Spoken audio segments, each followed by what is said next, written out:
Ayun na nga. Ayan na nga! Ito Taas na. ng pitch. Ina-anticipate natin. Hindi tayo masyado excited! Oo. Ito yung music video ni Lee Song Chul. Tama ba? Yes, featuring Kyler ng Horizon, Yeah. si Kansowon at si Kim, nakalimutan ko yung pangalan ng isa ni Kuya. Ano ba naman niya? Yung pogi. Basta pogi. Yun, parang ako. Ayan. Uy, ito na! Ang tagal natin hinihintay to. Grabe, ilang araw tayong puyat. Ito na ang K-drama debut ni Kyler. May drama talaga. Oh. Yan na, yan na. Let's go. Ito na ang Rainy Day. It's Rainy Day. Let's go. Grabe ang old school, ang rural. Gusto ko yun eh. Pa-close up na gano'n. Pa-zoom in eh oh. Biya. Yun yung nakita ko sa trailer. Nakasakay dyan si Kyler tsaka yung girlfriend niya. May maka-girlfriend ka. Siyempre, ganun yung pag-K-drama. Girlfriend ka agad yun. Ayan na. Grabe yung ano, no? Wait lang. Parang totoo yung ano yung iniisip natin na baka ano to, throwback to nung singer. Oo, yung ano yung kasi Parang 'di ba past si niya, Koya na ano na yung parang feeling ko yung isang lalaki na dito. Ano siya, parang siya yung future ni Kyler tapos si Kyler yung nasa past.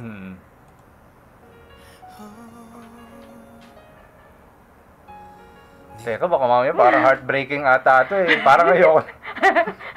Kinakabahan ako dito. Sa K-drama, ganun, pagka ganyan, heartbreaking yan yung mga plot twist kasi ng mga ano eh. Yung dulo, magkahiwalay pala sila. Hira. Tingnan natin. Unho, yung pangalan niya. Na Alala Eunho? ko na. Kim Unho. Alam mo, in fairness kay ano, dun sa kumakanta, hindi siya batang singer eh. 'Di ba? Si Lee Song Chul, hindi siya batang singer, pero yung tunog niya, hindi mo aakalain yan yung age niya. Kasi ang ganda ng tunog niya. Ayun na. Laya na. Ay, Chichi. Ay, hindi. Uy, malay mo nakikita niya lang hindi, oo yun. nga. Hala, Teka lang, wait lang. Wait lang. Hindi, parang naalala niya yung nakaraan ata. Oh, wait lang. Bakit black and white? Oo, nag-black and white eh. Kuya, Ninervyos bakit ako. black and white?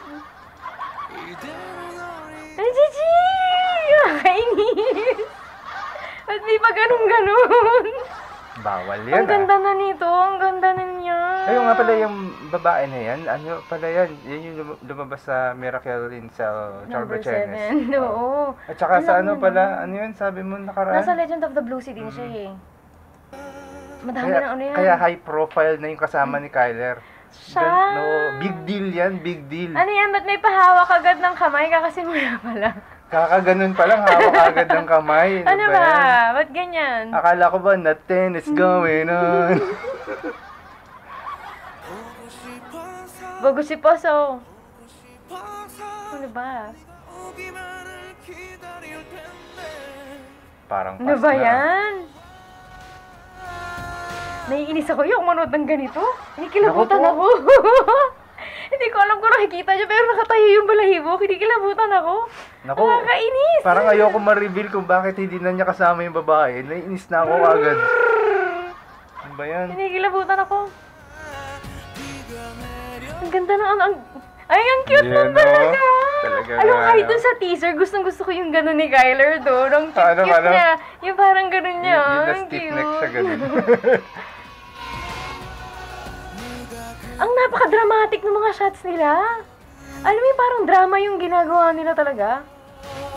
Ba't may chemistry kayo? Ba't may chemistry kayo? Tsaka ba't yung ice cream ninyo, pinagaganon ninyo? Cheers daw yun. Cheers, parang gano'n. Naalala ko tuloy na napanood ko sa Radio Anas. Lakas ng chemistry nila, shucks. Hihi!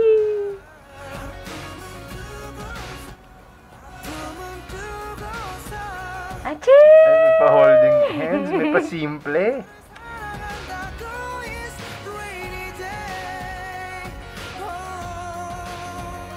Nakakainis naman tong dalawan mo. Ang galing ng tahi nila, no? Ng ano, ang galing nila ng tahi ng story. Yung parang nagagaganong-ganon ng towel, tapos ikakat nila dun, kukunin nila yun. Nandun pa rin sila sa towel, pero yung isang character naman. Doon pa yung bike niya. Kuya, huwag kang magpapaiyak. Naku, nakaraan talaga, kamote. Ano ba? Pero mukhang masaya naman siya. Sana nga. Masaya ka naman, di ba? Huwag kang mga bira. Pero kasi mag-isa na lang siya eh. Kaya nga eh. Ang ganda ng tono ng kanta. Kabisado mo agad ah.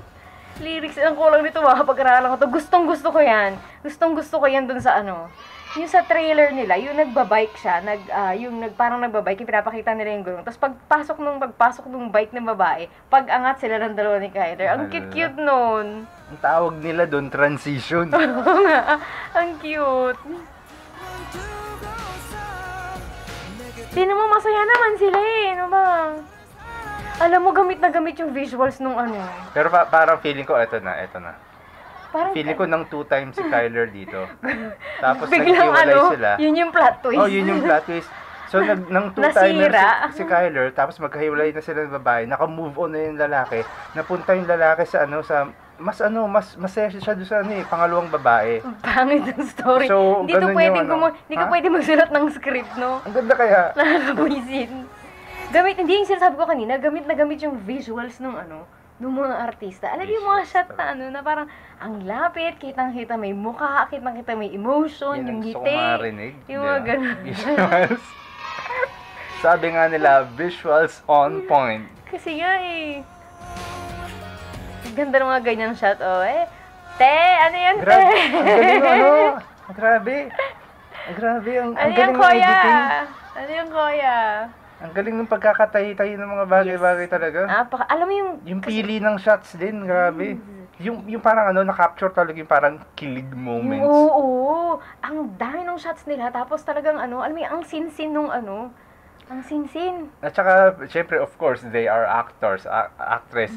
Pero parang naipapakita talaga na may chemistry sila. Parang kinikilig talaga sila sa isa't isa. Parang ganun. Ang galing. Ang galing nung nung pagkakagawa nila nito. Alam mo, parang ka nanonood ng drama, pero parang napaka-iksi nung pinapanood mo. Parang gusto mo, maganda siya eh. Oo. Kasi pag maganda siya, yung may feeling ka na parang, meron pa bang kasunod to? May series ba to? O may susundan ba kaming drama? Kasi kung meron, may manonood ka pa. Alam mo yung teaser ganun? to sa drama ni Kyler. Abangan natin.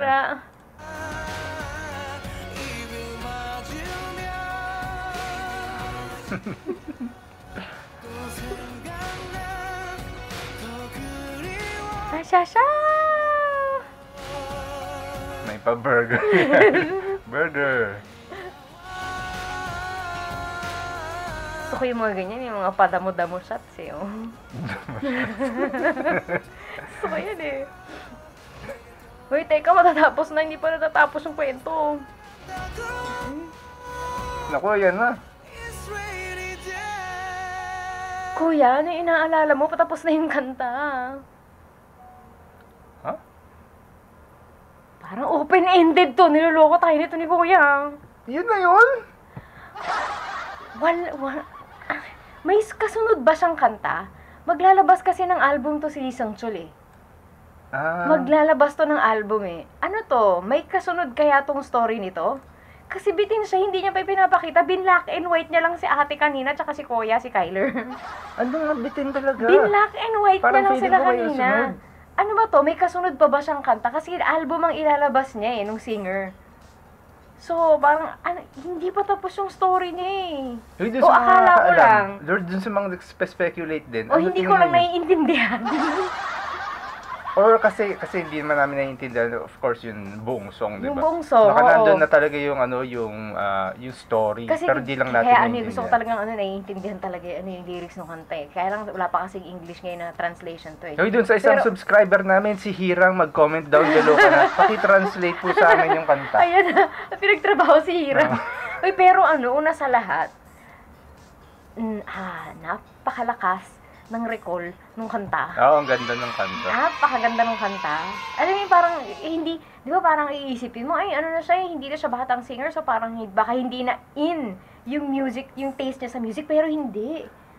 Alam mo yung parang, pwede mo siyang ilagay sa gawing OST ng isang K-drama. Oo. Parang nga siyang K-drama talaga. Tsaka yung kasi, yung melody ng kanta, tsaka yung background music, yung arrangement niya, para siya talagang for reminiscing. Parang ganun talaga yun yung dating niya talaga. Yun yung ang tawag dun, yung lyrics ng kanta mo, tapos yung melody ng kanta mo, kasal sila, pati dun sa music video mo. Kasal sila. Kasi kung reminiscing yung tunog nung kung reminiscing yung tunog nung kanta niya, tapos reminiscing din talaga yung nasa music video, ang sarap panoorin. Kaso nga lang, walang walang English sub pa.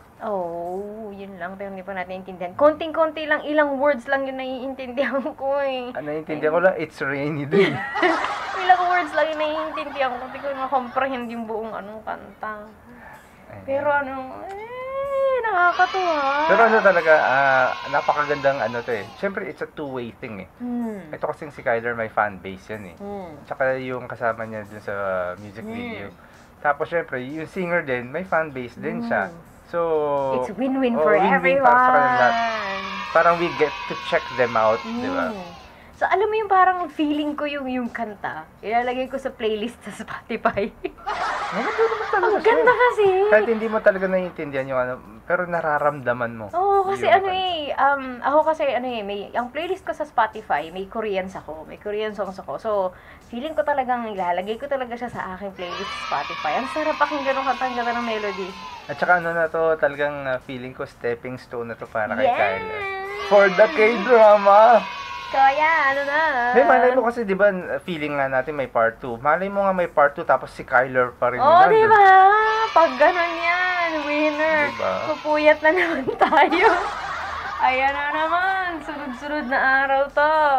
Ay, naka. At dahil dyan, mga angkla, mga anchor, mga horizoners, magpa-thank you naman tayo dito kina Lee Song Chul. Mag-subscribe kayo. Total, libre lang naman mag-subscribe, di ba? Just to show support din sa kanila. Parang, di ba? Correct. Basta alam nyo na yun. Libre lang naman yan. I-click nyo na yan. Yan. And leave them nice comments naman. Talagang sobrang ganda naman talaga ng MV nila. Ang bira. Yan. So, hanggang dito ang ating reaction. Kita-kita tayo sa susunod na ganap ng Horizon. Yes, don't forget to like, share, and subscribe. Bye-bye!